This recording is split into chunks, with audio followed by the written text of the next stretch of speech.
The teaching and learning of indigenous languages happens in all kinds of scenarios, in homes and schools, at community events, on the internet, and importantly, in ethnographic field settings.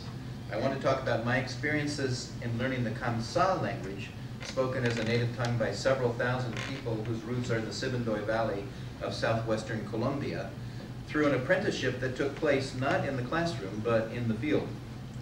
The learning and teaching of language that takes place in field research is a vital component of the ethnographic process and often is central to the success or failure of ethnographic projects. Moreover, it is common for the fruits of ethnographic work to find their way into constructions of language and culture that become representative of the community to the outside world and that have significant impact within the community in recuperative projects. Linguistic exchange is a crucial node in the process of making sense across barriers of language and culture, and solid arguments can be advanced for taking a closer look at how these exchanges transpire. I offer in this paper an assessment of key features in the linguistic exchanges that brought me and my Kamsa hosts into a collaborative effort to access and probe the Kamsa ethos. Now, I want to say a little bit about collaborative ethnopoetics.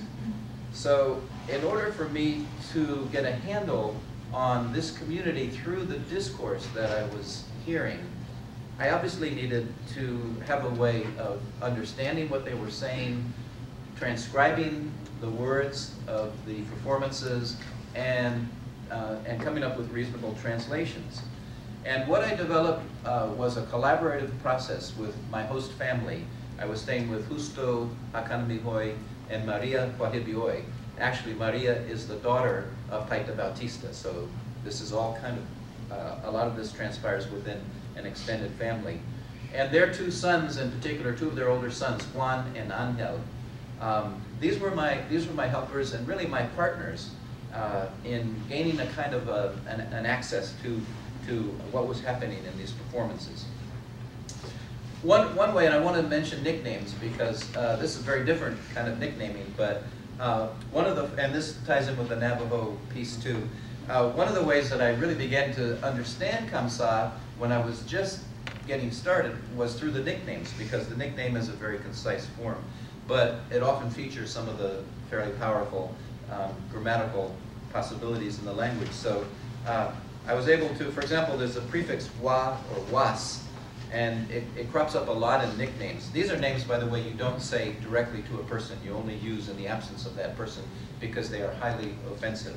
They're called Podeska Wabaina in Kamsa, which means ugly name.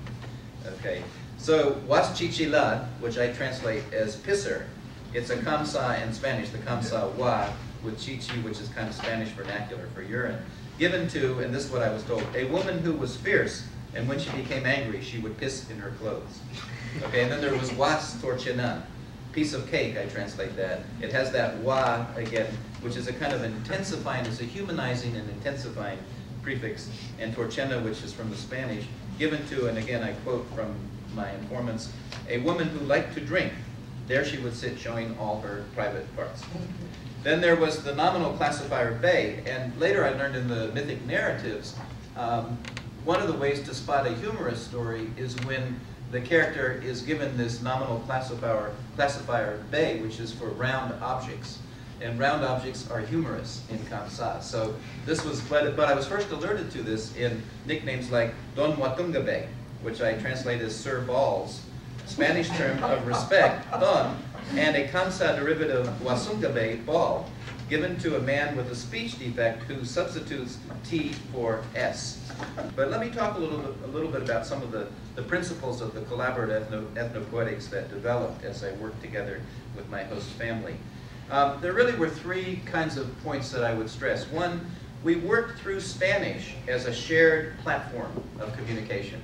And at first that kind of worried me, and I thought, am I introducing contamination, bringing a whole other language into play, and perhaps that could be inspected more closely. But I think there were a lot of positives to using Spanish as a medium. In other words, I was able to hear how they would translate phrases in Kamsa into Spanish and get a sense of what pieces of the Kamsa were translatable or were worthy of transporting into the Spanish. And this brought up a whole series of questions about, borrowing a little bit from Sapir, the psychological reality of the morpheme. Because which morphemes that I can see in the Kamsa are really being attended to by the people who are putting those phrases into Spanish for me. So working through Spanish we all had Spanish as a second language, and so it was a kind of a common ground and a platform of equality that where we could meet. Then the technique was to ask them to repeat slowly and clearly each spoken phrase as it sounded on my tape recorder from the performances I had taped, so that I could commit it to writing. So ask them to repeat each spoken phrase, and then revisit each of these phrases for a careful analysis of meaning. It was a technique that allowed me to get the words down in writing and to come up with fairly reasonable translations.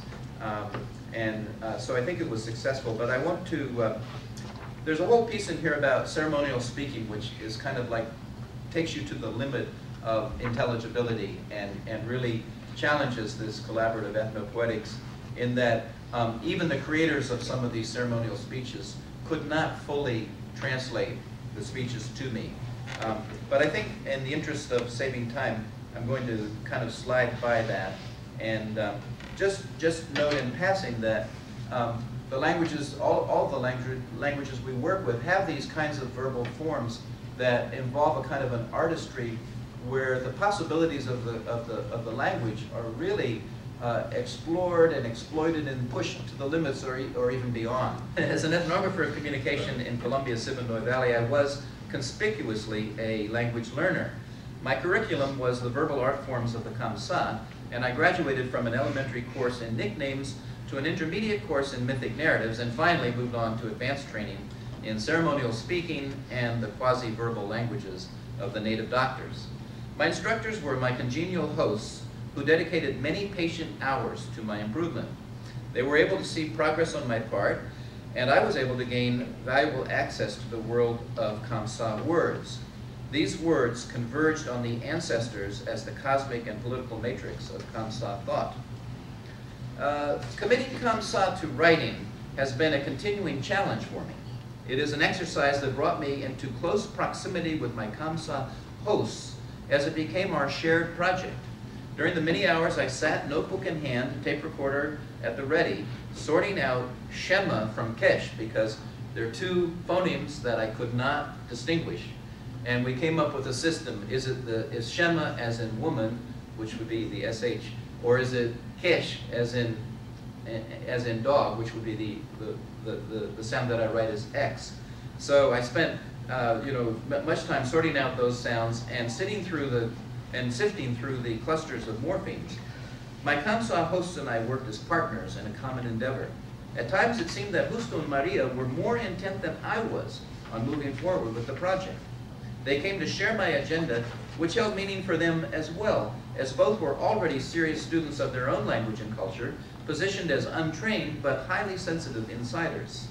Aware of the impact of external forces, worried about the loss of traditional practices, Justo and Maria had many of the same concerns that I brought to the study of Kamsa verbal arts.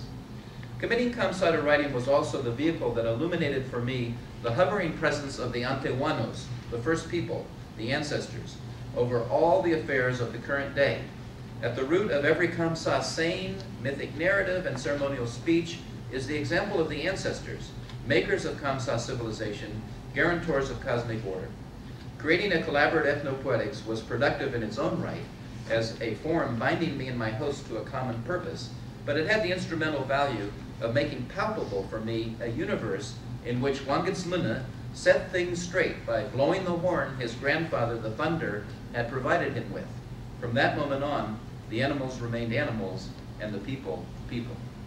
Thank you.